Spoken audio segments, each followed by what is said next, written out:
Hello everyone, welcome back to this channel students. आज के class में हम लोग बैंक रिकॉन्सिलिएशन स्टेटमेंट्स का और एक शानदार क्वेश्चंस को सॉल्व करते चलेंगे। तो स्टूडेंट्स ऑलरेडी प्रॉब्लम को यहाँ पे हम लोग रिप्लिकेट करके रखिए, जो initial portions of this video के अंदर आपकी स्क्रीन पर दिखाई देगा। स्टूडेंट्स यहाँ पे कुछ पॉइंट्स हमारे पास है जो बेहद इंपॉर्टेंट है, हर ईयर किसी ना किसी बोर्ड के अंदर ये पूछे ही जाते हैं। तो स्टूडेंट्स आप बहुत अच्छे से इसको प्रैक्टिस करना, तो आपको क्लैरिटी मिलते जाएगा। तो स्टूडेंट्स चलिए इसको शुरू करते हैं। तो bank balance as per cash book. So students first of all हम लोग एक कॉन्टेक्स्ट बनाएंगे, जैसे ये रफ होगा, जहां से हमें इसका पूरा जो पॉइंट ऑफ व्यू ये पता चलेगा। बाद में जाके इसको हम लोग यहाँ पे क्रोनोलॉजिकली समराइज कर देंगे और प्रॉब्लम को हम लोग रेडी कर लेंगे। स्टूडेंट्स नंबर वन, यहाँ पे bank balance as per cash book 9400। Okay, चलिए बैलेंस।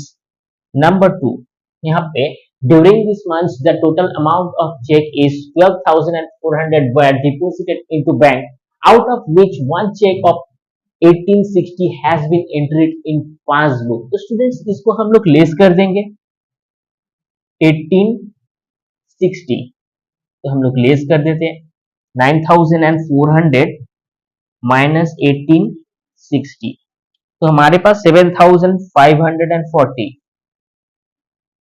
ये बैलेंस रहेगा। ओके चलिए नेक्स्ट।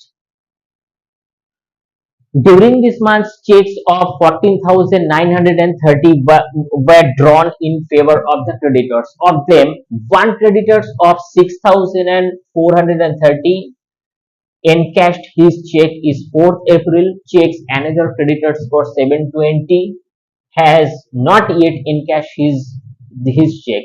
तो स्टूडेंट्स इस मंथ में ही हम लोग 14,930 का चेक ड्रॉ करी थी। कुछ क्रेडिटर्स को हमें पेमेंट करना था, लेकिन ये जो दोनों क्रेडिटर्स थे ये बाद में आके ये इनकैश की, यानी कि जब हम लोग इस अकाउंट को बना रहे 31/12/2030 तब ये जो बैलेंस है ये डिडक्शंस बिल्कुल नहीं हुआ था। तो हम लोग चेक ड्रॉ करते समय ही इसको हम लोग लेस किए थे कैश बुक से, लेकिन अभी इसको हम लोग ऐड कर देंगे। तो स्टूडेंट्स चलिए इसको ऐड कर देते हैं। तो ऐड करने से 7150, तो इसको हम लोग 7150 इसको हम लोग ऐड कर देंगे, तो 14,6,990, तो बिल्कुल ये रेडी है। चलिए number 4, the bank on 26 of March has paid 4,400 of creditors but by mistakenly not recorded in cash book. कुछ क्रेडिटर्स को हमें बैंक ऑटो डिडक्शंस मोड में 4,400 रुपीज पे कर दी थी, ठीक है, जिसका जानकारी हमें बाद में चला वो कैश बुक में रिकॉर्ड नहीं हो पाया। चलिए हम लोग इसको रिकॉर्ड कर देंगे, यानी लेस कर देंगे। किसी को अगर पेमेंट करना है तो उसको लेस करना होता है, सो माइनस 4,400। सो यहाँ पे 10,290। ओके चलिए next number 5, on 24th of March a debtor directly deposit into bank 9,000 but not been recorded in cash book। कोई एक डेटर्स था जो बैंक में हम लोगों को 9,000 रुपीज पेमेंट कर दी, बट इसका जानकारी हमें नहीं था, तो दैट इज वाई हम लोग कैश बुक में रिकॉर्ड नहीं कर पाए। तो चलिए इसको हम लोग रिकॉर्ड कर देते हैं, तो मतलब होता है ये ऐड कर देंगे इसको हम लोग 9,000 को, तो प्लस 9,000, तो 19,290। ओके लास्ट यहाँ पे the month of the March withdraw without any intimation bank charge 180 and credited 300 as interest. Students इसी मंथ में यानी मार्च में कोई इंटीमेशंस हमें नहीं दिया गया, लेकिन बैंक चार्ज डिडक्शंस हो गया फ्रॉम द बैंक अकाउंट, यानी बैंक चार्ज अगर डिडक्शंस होता है तो लेस कर देंगे 180 rupees. So first of all हम लोग 180 रुपीज को हम लोग लेस कर देंगे, सो 19,11,0। ओके उसके बाद ऐड भी कर देंगे यहाँ पे 300 रुपीज, ये हमारे पास बैंक इंटरेस्ट आया। सो इसको चलिए ऐड कर देते हैं, 19410। तो ये हमारे पास बिल्कुल रेडी है। तो चाहिए आइए स्टूडेंट्स, इसको हम लोग अभी इसको यहाँ पे समराइज कर देते हैं। तो फर्स्ट ऑफ ऑल नंबर 1 हम लोग लिखेंगे bank balance as per cash book. तो स्टूडेंट्स यहाँ पे 9400 रुपीज यहाँ पे हमारे बैलेंस है। तो स्टूडेंट्स यहाँ पे कुछ एडिशंस हमें करना है। तो फर्स्ट ऑफ ऑल हम लोग इसको पिक करेंगे कि किस किस को एडिशंस करना है। सो स्टूडेंट्स यहाँ पे number 3, during this month checks were 14,930 were drawn favor of creditors, but the creditors is for 6,430 and encashed in check and 4th of April, whereas another creditor is 720 has not yet encashed his cash book। तो students हम लोग यहाँ पे first of all add लिखेंगे। यहाँ पे check drawn number 3, check drawn but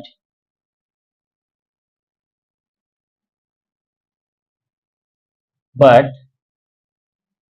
not encashed up to 31st 12 2013।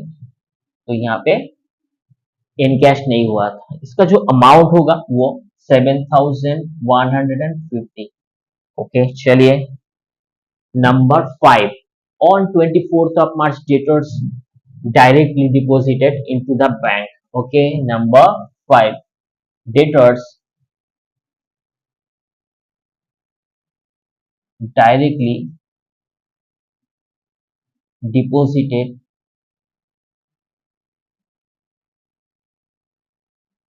into bank but not recorded in cash book। इसका जो अमाउंट था वो 9,000 रुपीज था। 9,000 को हम लोग इसको ऐड कर लेंगे यहाँ पे bank interest. So number 6, bank paid to interest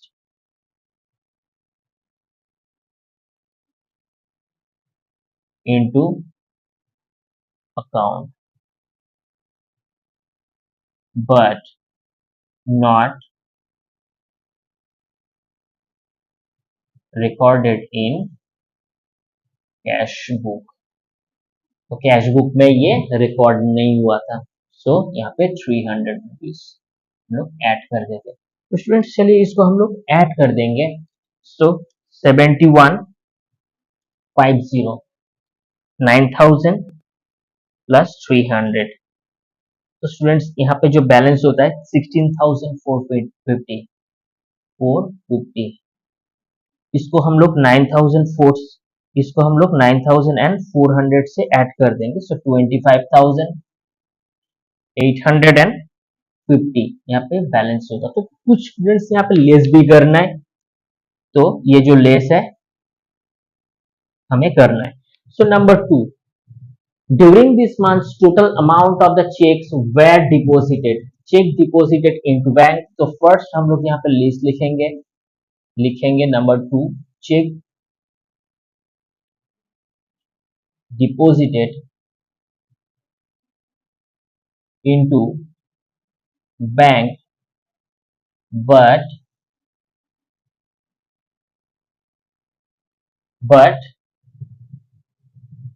one check entered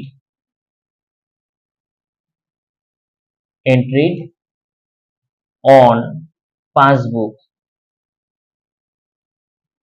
on 2/4/2013।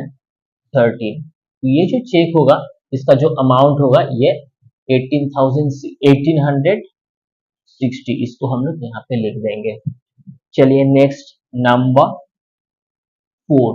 तो स्टूडेंट्स यहाँ पे the bank on 26th of March has paid 4,400 to a creditor. So bank paid to a creditor, but not recorded in cash book.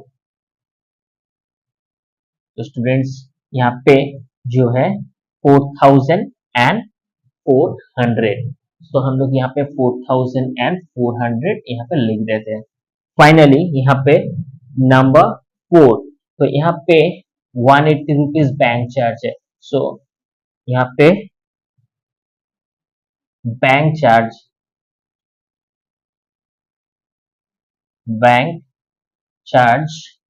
deducted from account but not recorded in cash book। तो students यहाँ पे bank charges जो था वो 180 का था, तो आइए इसको हम लोग अभी जोड़ देंगे। सो 1860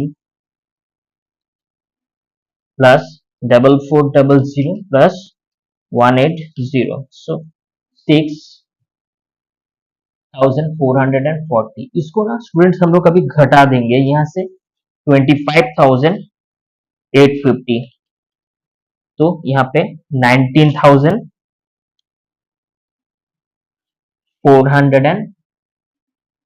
तो स्टूडेंट्स ये बिल्कुल हमारे पास रेडी है। तो स्टूडेंट्स हम लोग लिख सकते हैं यहाँ पे statement bank balance as per passbook. तो स्टूडेंट्स बिल्कुल ये रेडी है, अब इसका स्क्रीनशॉट ले लो। चलिए स्टूडेंट्स बहुत अच्छे से आप प्रैक्टिस करना, क्लैरिटी बिल्कुल आ ही जाएगा। कोई डाउट या डिफिकल्टीज हो तो कमेंट बॉक्स के अंदर लिखो। वीडियो अगर अच्छा लगता है तो जरूर से लाइक शेयर सब्सक्राइब कर देना। मिलते हैं किसी नेक्स्ट क्लास में, till then take care, have a nice day.